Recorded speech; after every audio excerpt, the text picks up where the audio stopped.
បាទសូមគោរពនឹងជំរាបសួរបងប្អូនអ៊ំពុំមីងទាំងអស់គ្នាបាទថ្ងៃនេះដែរខ្ញុំបាទជា admin បានពំនាំនៅសាច់រឿងថ្មីមួយជាសាច់រឿងបាទដែលប្តីនឹងធ្វើបាបប្រពន្ធបាទគឺចំណងជើងថាគ្រួសាររលាយដោយសារស្រាបាទអញ្ចឹងទេមុននឹងឈានទៅដល់ការបាទសម្ដាប់នៅសាច់រឿងមួយនេះខ្ញុំបាទក៏សូមឲ្យបងប្អូនមេត្តាជួយចុច Subscribe នៅលើ Channel នេះម្នាក់មួយផងបាទដើម្បីបងប្អូននឹងធ្វើវីដេអូថ្មីៗបងអាចទទួលបានបាទវីដេអូថ្មីៗបន្ថែមអញ្ចឹងណាបងប្អូនដល់ឥឡូវយើងកុំឲ្យខាតពេលវេលាយូរយើងចូលទៅបាទស្ដាប់នៅសាច់រឿងនេះតែម្ដងបាទក្នុងសាច់រឿងនេះដែរមានតួអង្គចំនួន4នាក់បាទទី1គឺសុភាទី2គឺវណ្ណាទី3គឺម៉ាក់របស់សុភាឈ្មោះចេដាអំដាទី4គឺអ្នកជិតខាងឈ្មោះកុលជន្តិតាបាទសាច់រឿងផ្ដើមដំបូងឡើយគឺមានគ្រួសារមួយបាទវណ្ណាជាប្តីនឹងហើយនឹងសុភាដែលជាប្រពន្ធបាទអ្នកទាំងពីរគឺដំបូងឡើយគឺជាអ្នកទំកាសឲ្យថ្មីថ្មងបងប្អូនបាទឲ្យថ្មីថ្មងការបានប្រហែលជាក្នុងមួយឆ្នាំដែរមិនថ្មីថ្មងមកប៉ានទេក្នុងមួយឆ្នាំដែរហើយពួកគេក៏បានបាទគិតថានឹងចង់រកស៊ីណាចង់រកស៊ីបាទលក់បន្លែផ្លែឈើនៅតាមផ្សារតាមអីចឹងទៅបោះដុំបន្លែហើយដាំដំណាំធ្វើអីនៅក្នុងផ្សារអញ្ចឹងណាបងប្អូនក្នុងដីរបស់ខ្លួនហើយយកទៅលក់នៅផ្សារបាទហើយសុភានោះក៏មានកំណត់មួយហើយក៏បានប្រាប់វណ្ណាថាវណ្ណាថ្ងៃនេះយើងអាចទៅលក់បន្លែបានដែរទេមើលទៅយើងប្រសិនជាបើយើងប្រមូលបានច្រើនជាងនេះយើងអាចយកទៅលក់នៅផ្សារបានហើយមើលទៅបាទហើយយើងក៏អាចមានកម្រងសង់ផ្ទះសង់អីនៅអញ្ចឹងណាផ្ទះថ្មីនៅអញ្ចឹងព្រោះដោយសារតែសប្តាហ៍ថ្ងៃហ្នឹងគឺគ្រួសារវណ្ណានឹងហើយនឹងវណ្ណាហ្នឹងគឺរស់នៅផ្ទះជាមួយម្ដាយក្មេកវណ្ណារស់នៅមួយម្ដាយក្មេកនៅខាងកំពន្ធណាបាទវណ្ណាហ្នឹងក៏បាននិយាយសុភានឹងបាននិយាយថាវណ្ណាបើយើងទៅលក់បន្លែហ្នឹងបន្លែស្ទើរអញ្ចឹងបានអត់ព្រោះដោយសារតែបើសិនជាប្រមូលបានច្រើនជាងហ្នឹងតិចយើងនឹងលក់បានច្រើនជាងហ្នឹងបាទហើយអញ្ចឹងក៏វណ្ណាក៏ញញឹមឲ្យឆ្លើយប្រាប់វិញថាអាយ៉ាបាទសុភាប្រពន្ធសម្លាញ់អនាគតយើងនឹងល្អជាងនេះបើយើងខិតខំប្រឹងប្រែងធ្វើការយើងខិតខំប្រមូលបាទដំណាំនៅក្នុងចម្ការយើងបន្លែនៅក្នុងចម្ការយើងបានច្រើនយើងនឹងបានគ្រួសារយើងនឹងបានរីកធំការជាងនេះបាទអ្នកទាំងពីរនិយាយឲ្យទាំងញញឹមមើលមុខដាក់គ្នាបាទពេលនោះគឺគ្រួសារគាត់មានសុភមង្គលបងប្អូនគាត់រកស៊ីជាមួយគ្នាអីជាមួយគ្នាបាទគាត់រកស៊ីជាមួយគ្នាបងប្អូនហើយជាមួយបន្តិចទៀតនឹងមានរឿងអ្វីកើតឡើងបាទបន្ទាប់ពីប្រហែលខែក្រោយមកបាទដោយការខ្សែធនបាទទោះបីខំប្រឹងណាគឺខាតមែនតើបងប្អូនការពីរើដើមដំបូងគឺគាត់រើបានច្រើនណាគាត់រើបានច្រើនមែនតើរើថ្ងៃចំណូលចូលរាប់លានគាត់តំណែងអីឡាណាសំណាំរបស់គាត់ដាំលូតលាស់ឡើងបានល្អអញ្ចឹងធម្មជាតិហ្នឹងស្រាប់តែពេលប្រហែលខែចេញមកគាត់ខ្សែទុនគាត់ខាតច្រើនគាត់រកស៊ីខាតបាទគាត់ស្ទើរតែលក្ខណៈចំណាយដើមទុនចំណាយច្រើនចំណូលបានតិចតែចំណាយច្រើនជាងគាត់ជួលថ្លៃជួលតូបផងថ្លៃជួលម៉ាស៊ីគេផងដែរបងប្អូនតាមផ្សារយើងត្រូវជួលម៉ាស៊ីជួលអីគេច្រើនទៀតចឹងណាជួលតូបជួលម៉ាស៊ីជួលឡានគេដឹកបន្លែជួលអីច្រើនទៀតបាទគាត់រកខ្សែធនលក់លេងដាច់បន្លែក៏ខូចសត្វល្អិតក៏មកស៊ីបន្លែច្រើនបាទចឹងទៅអ្នកទាំងពីរចាប់ដើមរកស៊ីខាតហើយប្តីចាប់ដើមរកស៊ីខាតចាប់ដើមបាទផឹកស្រាវណ្ណាចាប់ដើមផឹកស្រាគាត់ស្តុកសិចគាត់ស្មុគស្មាញពេកគាត់ផឹកស្រាបាទហើយសុភានឹងពេលឃើញប្តីផឹកអញ្ចឹងបាទគាត់ថាបើបន្តបែបហ្នឹងទៀតប្តីនឹងគ្រប់គ្រងអារម្មណ៍ខ្លួនឯងលែងបានហើយបាទគាត់ដឹងក៏បានប្រាប់ថាវណ្ណាសូមឈប់ផឹកស្រាបានទេខ្ញុំសូមវល់អញ្ចឹងណាបងប្អូនបាទហើយក៏បានប្រាប់ទៀតថាកូនយើងកំពុងរងចាំឪពុកលេងជាមួយប៉ុន្តែបើឯងផឹកស្រាហ្នឹង តែអនាគតគ្រួសារទៅជាយ៉ាងណាមិនរលាយហើយទេអីពេលហ្នឹងវណ្ណាគាត់ខឹងគាត់ស្រែកទាំងកំហឹងហ្មងអញឈប់ផឹកស្រាអញផឹកស្រាអញមានសុបាយចិត្តជាងព្រោះអញធុញនឹងជីវិតមួយនេះគាត់និយាយចឹងអញធុញនឹងជីវិតមួយនេះអញធ្វើអីក៏ខាតអញការងារអញខាតខ្ទេចទៀតហើយលុយរាប់ពាន់រាប់ម៉ឺនដុល្លារអញចំណាយអញធ្វើអញខូចហើយអញផឹកស៊ីប៉ុណ្ណឹងមិនបានទេណាអញប៉ុណ្ណឹងមិនបានទេកុំធ្វើជាមនុស្សល្អនាងឯងហ្នឹងជាស្រីកញ្ជើធ្លុះគ្មានអីល្អទេមានតែបំផ្លាញអាហ្នឹងចាប់ដើមឌីប្រពន្ធឯងបាទឌីប្រពន្ធឯងជាស្រីកញ្ជើធ្លុះបំផ្លាញឌីលសុភាបងប្អូនដែលជាប្រពន្ធរបស់ខ្លួនឌីលកប់មាត់ហ្មងហើយដល់ពេលដែលវណ្ណាគាត់ឌីលប្រពន្ធរបស់គាត់ហ្នឹងគាត់កាន់កែវដែលកាន់ដៃមួយខាងដបស្រាដៃមួយខាងទីកាន់កែវគាត់បោកកែវផាំងបាទរំបែងខ្ចាយព្រាតទៅថ្ពាល់របស់សុភាបាទស្នាមហើយចិញ្ចើមរបស់សុភាគឺស្នាមហើយដបស្រាគឺបោកភុងផាំងមកចានឆ្នាំងលើតុអីវ៉ាន់ដែលផឹកស៊ីcủaគាត់នឹងគឺបោកខ្ទេចខ្ទីអស់បងប្អូនបាទគាត់បោកសេដល់ពេលវណ្ណាបោកហ្នឹងសុភាដែលជាប្រពន្ធហ្នឹងភ្ញាក់ព្រឹបបាទភ្ញាក់ព្រឹបហ្នឹងអ្នកចិត្តខាងពេលឈ្មោះធីតាហ្នឹងពេលគាត់ឮមានបញ្ហាគាត់ចូលមកជួយណាជួយវណ្ណាបាទក៏ជួយវណ្ណាគាត់បានប្រាប់សុភាដែលជាប្រពន្ធណាក្មួយឯងហុចកូនក្មួយឯងឲ្យមីងមកឲ្យមីងយកទៅមើលមកយប់ទៅព្រោះអីប្តីក្មួយសវឹងខ្លាចវាយធ្វើបាបក្មួយមកវាយដល់កូនទៀតអញ្ចឹងក្មួយឲ្យកូននេះមកមីងយកទៅមើលឲ្យមកយប់មើលឯងទៅមួយមីងមកមីឯងក្មួយឯងនៅណាទៀតបើសិនជាក្មួយប្រុសផឹកស្រាសវឹងបោកចឹងហើយធ្វើបាបចឹងហើយក្មួយចេញសិនមកកុំនៅទៀតចាក់គេវាយធ្វើបាបថែមខ្លាំងជាងហ្នឹងហើយមីងអ្នកជិតខាងធីតាហ្នឹងក៏បានប្រាប់ដែរថាក្មួយប្រុសមួយកុំធ្វើអញ្ចឹងអីគ្រួសារយើងណាក្មួយយើងកុំ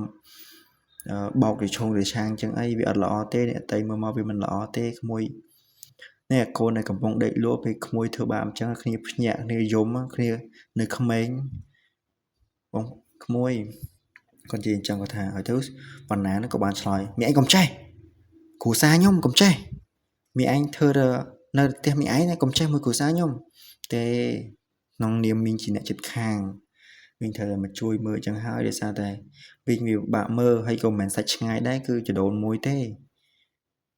ក្មួយឯងធ្វើអញ្ចឹងវាប៉ះពាល់ដល់គ្រួសារណាក្មួយវាមានអីមានតែការហិនហោចវិញណាក្មួយហើយទៅអ៊ំស្រីនឹងក៏បានយកកូនរបស់សុភានឹងចេញមកហើយបាទសុភានឹងគាត់មិនចេញទេគាត់ថាមីងឯងយកកូននឹងទៅសិនទៅខ្ញុំសម្រួលមកប្តីខ្ញុំបន្តិចគាត់និយាយចឹងបងប្អូននៅពេលហ្នឹងដែរសុភាចាប់ដើមទឹកភ្នែកហូរបងប្អូនគាត់ទឹកភ្នែកហូរមកតក់ម៉ាត់គាត់ហូរដោយសារតែគាត់បានមិននឹកស្មានថាប្តីគាត់ដល់ថ្នាក់ហ្នឹងបងប្អូនហើយក៏បានប្រាប់ថាខ្ញុំមិនចង់ចាក់ចេញទេព្រោះអីបងជាមនុស្សដែលខ្ញុំស្រឡាញ់ប្តីគឺជាមនុស្សដែលខ្ញុំស្រឡាញ់ប្តីជាមនុស្សដែលក្រាក់ក្បាលដល់កទេលដែលឪពុកម្ដាយសង្គមឲ្យខ្ញុំគិតថាថ្ងៃណាមួយបងនឹងយល់បងនឹងដឹងថាបងធ្វើបែបនេះគឺបងនឹងបំផ្លាញអនាគតកូនរបស់យើងនិងគ្រួសាររបស់យើងតើបងពីមុនបាត់តាណាហើយបាទហើយបងធ្វើបាបខ្ញុំនេះតើបានអីមកវិញអត់បងវាយខ្ញុំបងធាក់ខ្ញុំបងធ្វើបាបខ្ញុំបងធ្វើខ្ញុំគ្រប់បែបយ៉ាងនេះពីមុនបងមិនអញ្ចឹងទេបងជាមនុស្សល្អណាស់ជាប្តីល្អណាស់ហេតុអ្វីនៅពេលដែលបងបានហូបស្រានៅពេលដែលបងបានហូបនេះអាជាតិគ្រឿងសង្វឹងចូលខ្លួនបងបែបជាប្រែអស់បងខំពីមុនឆ្ងាយណាស់បងមិនដូចពីមុនទេស្រាប់តែវាយស្ទុះមកបណ្ណាងស្ទុះមកផ្ទះកំភ្លៀងប្រពន្ធមកផ្ទះកំភ្លៀងផាច់នាងឯងកុំចេះបដៅអញធុញជីវិតមួយនេះណាអញធ្វើអីក៏គ្មានបានប្រយោជន៍បានផលដែរខាតបងមកពីនាងឯងហ្នឹងមានស្រីខាតលាក់និយាយចឹងឌីប្រពន្ធយំលោតជង្គង់វល់ប្តី ធ្វើម៉េចឲ្យតែប្តីនឹងទុនចិត្តបាទទោះបីជាប្តីជេរប្រមាថមិនគេដែរបងប្អូនគាត់មិនចាញ់ដែរគាត់សុខចិត្តឲ្យប្តីនឹងវាយសម្លាប់ខ្លួនចុះប៉ុន្តែគាត់ចង់ឲ្យប្តីដឹងខ្លួនកែវិញបាទគាត់និយាយគាត់គិតអញ្ចឹងគាត់ថាគាត់គិតអញ្ចឹងគាត់ក្នុងចិត្តរបស់គាត់អញ្ចឹងគាត់បានប្រាប់ទៅទៀតថាបងធ្វើបែបណាមកធ្វើខ្ញុំធ្វើចុះតែបងសុំកុំឈប់បាទឈប់ញ៉ាំស្រាទៅឈប់ហូបស្រាទៅវាអត់ល្អទេវាធ្វើឲ្យយើងខាត់បងច្រើនណាស់បងត្រូវរកវិធីផ្សេងយើងខាត់បងក៏យើងអាចតទៅមុខបានទៀតតាបាននិយាយស្ដាប់ទេទោះបីសុភានិយាយប៉ុណ្ណាក៏ប្តីនឹងមិនស្ដាប់គាត់ដែរបាទហើយសុភានឹងក៏យំឲ្យប្តីក៏ចេះធ្វើបាបផ្ទះវាយតប់ធ្វើឲ្យសុភានឹងបាទយ៉ាងណាថាវាយប្រមាថគ្នាវាយគ្នានិយាយប្រពន្ធដូចទេសកលដូចគោដូចកវីដូចសេះហ្នឹងបងប្អូននៅពេលដែលសុភានឹងបាទប្រាប់នឹងណែនាំប្តីតែប្តីមិនស្ដាប់រត់តែវាយធ្វើបាបខ្លួនសុភាក៏បាននិយាយថាបើស្នេហាមួយនេះវាឈឺចាប់បែបនេះហើយនៅក្នុងជីវិតមួយនេះវាសម្រាប់ឲ្យតែគេបំពេញជិះជាន់វាយដំជាន់ធាក់ខ្ញុំអញ្ចឹងខ្ញុំក៏មិនអាចបន្តបានដែរខ្ញុំហត់ចិត្តខ្ញុំហត់នឿយខ្ញុំពិតជាខ្មាស់គេក៏ស្អីចឹងពិតជាខ្មាស់គេធ្លាប់តែជាគ្រួសារធំថ្កើងមានមុខមានមាត់ក្នុងសង្គមហេតុអ្វីបែបជាមានបញ្ហាអញ្ចឹងមកសុភាទៅពេលឃើញសុភាយំអញ្ចឹងហើយពេលប្តីធ្វើបាបនោះក៏ច្រានទ្វារបាទច្រានទ្វារចូលមកកូនអើយកូនចេញសិនមកកូនចេញសិនមកកូននៅនេះអត់ល្អទេគេវាយធ្វើបាបកូនខ្លាំងជាងនឹងហើយគេសម្លាប់កូនហើយកូនចេញសិនមកម្ដាយបកើតផុសសុភាណាដែលតែទៅម្ដាយក្នុងវណ្ណាដែលផឹកស្រាហ្នឹងគាត់ឲ្យកូនគាត់ចេញបាទកូនចេញសិនមកចាំឲ្យអ្នកនេះគេដោះស្រាយបាទពេលហ្នឹងដែរគឺអ៊ំពូមីងដែលនៅជុំវិញផ្ទះហ្នឹងចាស់ហ្នឹងបាទប្រុសគាត់មកដល់គាត់មកដើរចូលមកសេចហៅថាអ្នកជិតខាងអើយជួយកូនខ្ញុំផងប្តីវាវាយស្លាប់លើហើយជួយកូនខ្ញុំផងជួយសុភាផងអ្នកជិតខាងអើយជួយសុភាផងប្តីវាផ្ទះវាយធ្វើបាបសុភានឹងឡើងជាប់មុខជាប់មាត់ហើយបងប្អូនហើយដល់ពេលដែលបងប្អូនអ្នកជិតខាងលើអញ្ចឹងក៏បានរត់មកស្រូមកជួយចាប់ជួយខាត់បាទជួយខាត់ជួយគាត់ហ្នឹងទៅហើយពេលហ្នឹងដែរម្ដាយសុភាហ្នឹងក៏បានបាទអោបកូនយំអោបកូនថាឲ្យម៉ាក់សុំទោសកូនមិនគួរណាម៉ាក់ធ្វើឲ្យកូនទៅជាបែបនេះទេហើយទៅសុភាថាម៉ាក់ខ្ញុំក៏សុំទោសម៉ាក់ដែរខ្ញុំចង់បានស្នេហាផ្អែមល្ហែមតែបែបជាមិនផ្អែមល្ហែមបែបជាធ្វើឲ្យខ្ញុំឈឺចាប់មិនត្រូវចាប់នឹងខ្ញុំធ្វើឲ្យអនាគតកូនខ្ញុំត្រូវបានស្រានេះបំផ្លាញធ្វើឲ្យខ្ញុំវាយឈឺចាប់គ្មានពេលថ្ងៃណាសះស្បើយឡើយការងារក៏ធ្លាក់ចោលប្តីនោះក៏ឈួតនឹងស្រាប៉ុន្តែខ្ញុំយ៉ាងណាក៏គាត់ជាប្តីខ្ញុំដែរម៉ែបាទខ្ញុំអត់អាចមើលបែបនេះទេខ្ញុំព្យាយាមបញ្យល់គាត់បែបណាក៏បានដែរកូនម៉ែមិនហាមឃាត់កូនទេនេះជាកម្មរបស់កូនឬក៏ជាអ្វីដែលកូនទទួលនៅកម្មផលរបស់កូនពីជាតិមុនពេលហ្នឹងដែរគឺសុភានឹងម្ដាយរបស់ខ្លួនហ្នឹងយំអោបគ្នាយំសុភានៅយំដូចស្អីដោយសារតែមុខមាត់ប្រឡាក់របួសហើយពីចឹងដែរក៏ពូដែលទៅជានេះបងប្អូនពូដែលទៅជាអ្នកទឹកខាងហ្នឹងតែក៏ជាប់សាច់ឈាមជាមួយគ្នាក៏បានចូលមកខាត់ទាញហើយក៏បានចាប់ខៀកសងខាងពី3នាក់ដែរចាប់ខៀកវណ្ណាហ្នឹងបានហើយឈប់ស្ដាប់ពូនិយាយចឹងស្ដាប់ពូក្មួយធ្វើអញ្ចឹងខុសឲ្យក្មួយធ្វើអញ្ចឹងអត់ត្រូវទេមនុស្សយើងការឡើងចោលភាពចង់មានចង់បានគឺវាតែងតែមានការខាត់បងហើយរស់ស៊ីវាតាគឺខាត់បងហើយក្មួយត្រូវទេរីថាថ្មីក្មួយអាចយកស្រាមក ធ្វើជាមិត្តធ្វើជាដំណោះស្រាយឯងក្មួយត្រូវយកហេតុផលត្រូវរកត្រីគិតពីមុនក្មួយមិនមែនបែបហ្នឹងទេក្មួយល្អក្មួយមិនមែនជាបែបហ្នឹងទេបើក្មួយនៅរឹងតឹងទៀតពូនឹងឲ្យច្បាប់ដូចឲ្យប៉ូលីសមកចាប់ក្មួយឯងបើណាលែងខ្ញុំដោយសារតែនាងហ្នឹងឯងបានធ្វើឲ្យនេះទេពូមិនលែងក្មួយទេដរាបណាក្មួយឈប់បញ្ចេញនៅកំហឹងមួយនេះបើក្មួយឈប់បញ្ចេញមកហ្នឹងឈប់ស្រាពូនឹងដោះលែងក្មួយហើយមិនយកក្មួយទៅឲ្យប៉ូលីសទេស្រាប់ថាចឹងទៅរៀងស្ងប់ណាក្មួយត្រូវហត់ដោះស្រាយតាមសន្ធិវិធីក្មួយអត់ត្រូវធ្វើអញ្ចឹងទេដរាបណាអ្នកកាលាការរស៊ីវាតែតែមានឡើងមានចោះមានខូចមានខាតអីក្មួយធ្វើហ្នឹងមកបំផ្លាញអនាគតខ្លួនឯងមកអនាគតគ្រួសារនិងបំផ្លាញអនាគតកូនហើយបើក្មួយមិនស្រឡាញ់ប្រពន្ធក្មួយទៅមើលកូនមួយស្រឡាញ់កូនទៅកូននិយាយបញ្យោបែបហ្នឹងបាទហើយក៏បានទេហៅប៉ូលីសទេហៅអីមកចាប់បាទចាប់វណ្ណាហ្នឹង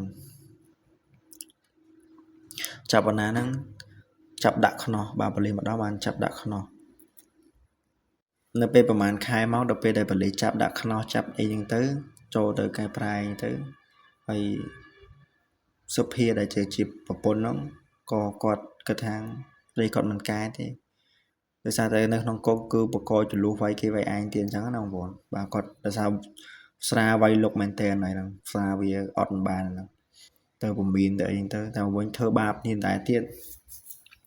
សុភាក៏ដាច់ចិត្តថាលែងលះជាមួយវណ្ណាហ្នឹងបាទលែងលះជាមួយវណ្ណាហ្នឹងហើយអញ្ចឹងទៅ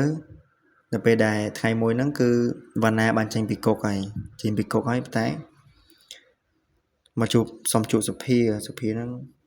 តែម្ដាយរកសុភាហ្នឹងក៏បានហាមឃាត់ឲ្យវណ្ណាចូលមកជួបទេដោយសារតែក៏បានប្រាប់ថាឯងឈប់មកធ្វើបាបកូនមីងទៅឯងឈប់ធ្វើបាបកូនមីងទេឯងធ្វើបាបកូនមីងឆ្អែតឆ្អន់ហើយឯងមិនមែនជាមនុស្សទេមិនមែនជាឪពុកគេទេសុភាសាងជីវិតថ្មីហើយមិនទទួលយកឯងទេបាទពេលហ្នឹងក៏វណ្ណាហ្នឹងសូមអង្វរលុតជង្គង់យ៉ាងម៉េចក៏ម្ដាយសុភាមិនឲ្យជួបដែរហើយសុភានឹងក៏មិនចង់មកជួបដែរបាទក៏យំនៅក្នុងបន្ទប់អោបកូនក៏យំម្ដាយក៏យំអញ្ចឹងបងប្អូនដល់ពេលអញ្ចឹងសាច់រឿងហ្នឹងគឺមានតែប៉ុណ្្នឹងទេហើយមុននឹងចប់ហ្នឹងគឺសំបះហើយបន្តិចថាពេលហ្នឹងដែរគឺបាទបិទទ្វារផ្ទះហើយបិទលំងផ្ទះគឺមិនឲ្យចូលហើយសុភានិងម្ដាយរបស់ខ្លួនក៏ឈប់នៅភូមិនឹងទៀតដែរទៅឆ្ងាយទៅរស់នៅឯភ្នំពេញហ្នឹងបងប្អូនបាទអញ្ចឹងសាច់រឿងមានតែប៉ុណ្្នឹងទេបងប្អូនបើសិនជាអ៊ិតមីនបាទមើលទៅនិយាយខុសក្នុងពាក្យសម្ដីណាមួយសូមមេត្តាខន្តីនឹងអធិស្ឋានបាទហើយសាច់រឿងនេះចង់បង្ហាញថាបាទដឹងហើយឥទ្ធិពលនៃស្រាបាទធ្វើឲ្យយើងខាតបង់ធ្វើឲ្យយើងខូចខាតអនាគតធ្វើឲ្យយើងបង្កជាករណីណាមួយទៅជាប់ពន្ធជាប់ទោសអីទៅបាទវាគ្មានអ្វីល្អទេប៉ុន្តែសួរថាយើងឈប់អត់យកឈប់ទេយើងនៅហូបនៅថាចង់បានន័យថាយើងកុំដាក់ជ្រុលពេកយើងហូបដោយមានសតិសម្បញ្ញៈយើងកុំហូបដោយប្រើអំពើហិង្សាដោយប្រើអំនួតក្អេងក្អាងរបស់ខ្លួនទៅបញ្ជាអ្នកដតីវាអត់ល្អទេអញ្ចឹងណាបងបើយើងហូបបែបសបាយបែបជួបជុំគ្រួសារបងប្អូនអីចឹងទៅហ្នឹងយើងល្អជាងបើយើងហូបមកសម្រាប់ថាវាយដំជន់ធាក់ជាមួយអ្នកដតីហ្នឹងគឺវាល្អទេបាទអញ្ចឹងវីដេអូទីមានតែប៉ុណ្្នឹងទេបាទបើពាក្យសម្ដីកន្លែងណាមិនសមរម្យមេត្តាកន្តីនឹងអធិស្ឋានផងបើសិនជាបងប្អូនមានសាច់រឿងក៏ចង់មានបំណងអីបងអាចចូល comment នៅក្នុងនឹងបានបាទបងនឹងអាចទទួល comment បងនិយាយសាច់រឿងបានបាទអញ្ចឹងក៏សូមអរគុណនិងគោរពជំរាបលាបងប្អូនទាំងអស់គ្នាបាទជូនពរបងប្អូនទាំងអស់គ្នាបាទជួបតែសេចក្តីសុខសេចក្តីសុខនិងស៊ីចម្រើនទាំងអស់គ្នាបាទសូមអរគុណ